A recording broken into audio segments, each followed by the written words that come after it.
as teorias do absolutismo.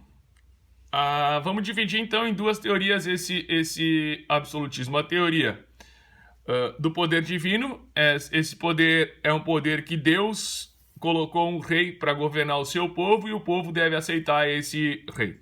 E a teoria contratual, em que os súditos fazem um acordo moral com os seus reis. Thomas Hobbes, outro contratualista. Para Thomas Hobbes, que vai viver na Inglaterra, no período em que vai se desenvolver a Revolução Inglesa, ele vai trabalhar com a ideia que é necessário firmar um contrato moral entre os súditos e o rei que está governando eles. E para isso acontecer, o homem precisa aceitar, o ser humano precisa aceitar perder parte da sua liberdade para poder ter proteção desse governo, que tem um poder forte. Ou seja, para esse poder ser forte, para que a paz e a ordem sejam garantidos. Se não tiver esse poder centralizado forte, não tem paz e ordem garantido. Além disso, ele vai trabalhar com a ideia que o Estado é um mal, mas ele é um mal necessário.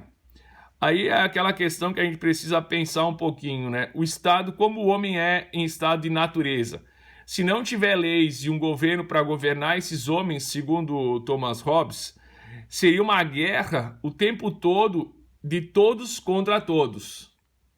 Nicolau Maquiavel vai viver na Itália. Essa Itália é uma Itália fragmentada durante o período dele, vai observar toda essa fragmentação e as diferenças que vai se ter durante esse período em que ele vive em Florença, onde quem governava era a família dos Médici e depois os Savonarolas.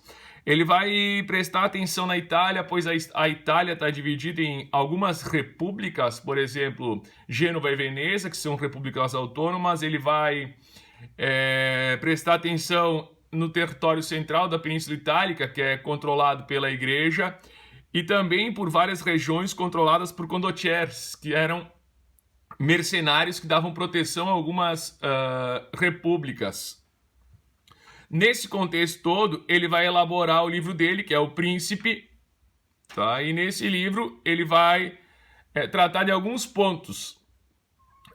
Por exemplo, como um príncipe deve fazer para alcançar e como ele deve fazer para manter o poder depois que ele alcançou esse poder.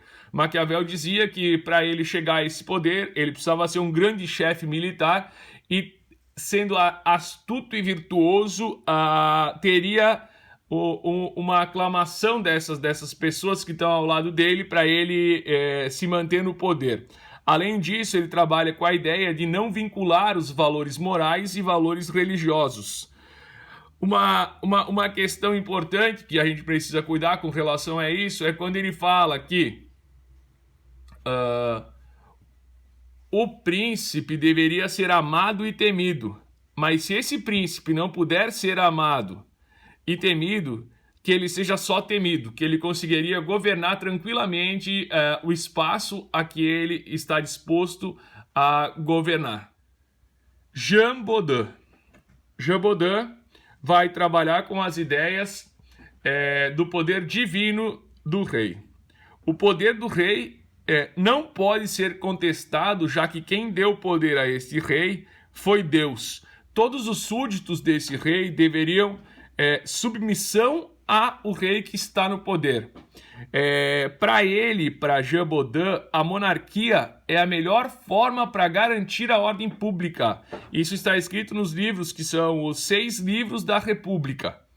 Para ele, o rei tem poder de criar, revogar, modificar todas as leis sem passar por ninguém, devido ao poder absoluto que Deus deu a ele. Jacques Bossuet vai escrever a política segundo a Sagrada Escritura, e aí fica claro que ele está seguindo as ideias do poder divino dos reis. Jacques Bossuet vai educar o filho do Luís XIV, e aí por que colocar o filho do Luís XIV? Porque o Luís XIV é o rei Sol na França, é o rei absolutista que vai aparecer para o mundo inteiro.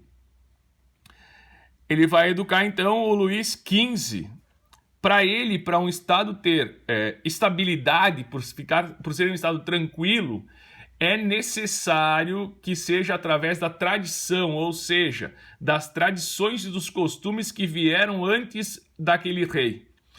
A origem do Estado totalmente divino, e o rei teria poderes incontestáveis. Ninguém poderia contestar um rei. E aí vem a frase principal da ideia de Jacques Bossuet.